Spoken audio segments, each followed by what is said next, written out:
Ah, la Belgique, ce beau pays qui réserve tant de petites surprises. Quoi, tu connais pas la Belgique? Bouge pas, je te donne tout de suite un premier aperçu. À peine la frontière passée que tu es déjà en train de kiffer.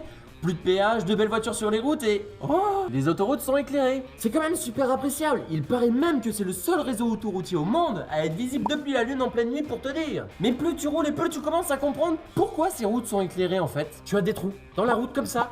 C'est un concept. D'ailleurs, je pense que la Belgique est l'un des seuls pays au monde où tu seras invité à rouler sur la bande d'arrêt d'urgence, voire même à contresens lors des travaux. Mais enfin, c'est très rare d'avoir des travaux sur l'autoroute belge, hein.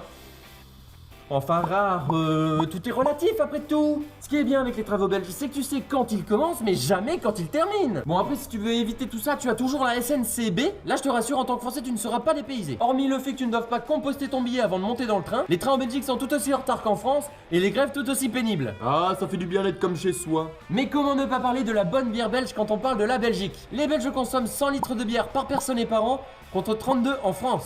Attends, tu crois que c'est à cause de quoi que ce petit bonhomme fait son affaire depuis des siècles? D'ailleurs, il y a un truc qu'il faudrait m'expliquer les gars. Tu te retrouves dans un pays où la bière est reine, cette même bière qui te donne une folle envie d'aller aux toilettes toutes les demi-heures. Et pourtant les toilettes sont toujours payantes. Et c'est quand même carrément vicieux comme concept.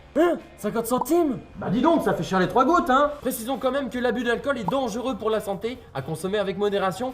Bon, ici en Belgique, on dit notre savoir-faire se déguste avec sagesse. C'est quand même la classe, non? Et oui, la bière est un véritable monument ici. Rien qu'à voir le nom du championnat de football belge, la Jupiler Pro League, on aurait pu s'en douter plus tôt quand même. Remarque, on a évité de peu le McCain Premier League. Ça va, ça va. Bah oui, parce que en plus de la bière, les Belges excellent aussi dans la frite, c'est pas un secret. Alors oui, on a beau me dire que la Belgique se résume pas à la bière et aux frites, il y a aussi le chocolat. C'est quand même le seul pays au monde où quand tu sors de l'aéroport de Charleroi, l'une des premières choses que tu vas voir, c'est une friterie. Bah autant en profiter quand même, merde. Mais depuis que je suis en Belgique, je sens que j'ai un devoir à remplir. La vérité doit être révélée au grand public. Quand tu regardes la télévision française et qu'on te présente un Belge, il a toujours un accent terrible. Alors oui, les Belges ont un accent belge comme les Français ont un accent français. Mais je suis persuadé que les journalistes cherchent l'accent le plus marqué comme pour dire, vous voyez, il est belge. Bonjour, que pensez-vous de François Hollande? Ah bah personnellement je suis pas vraiment... Mais attendez, vous n'êtes pas belge? Bah si, j'habite Gemep à côté de... Mais qui est bien sur dit Schmep, hein? Ah bah vous, oui, dites-nous ce que vous pensez de François Hollande. Hein? Tout le monde n'a pas un accent comme ça, même si je trouve qu'une femme avec l'accent liégeois, c'est quand même vachement mignon. Bon, c'est pas le tout, mais moi j'ai cours de wallon dans une demi-heure. N'hésite pas à me laisser un commentaire ou même taguer tes potes, et viens me rejoindre sur les réseaux sociaux ou même mon Snapchat que je viens tout juste d'ouvrir. A très vite pour une prochaine vidéo. Salut, salut.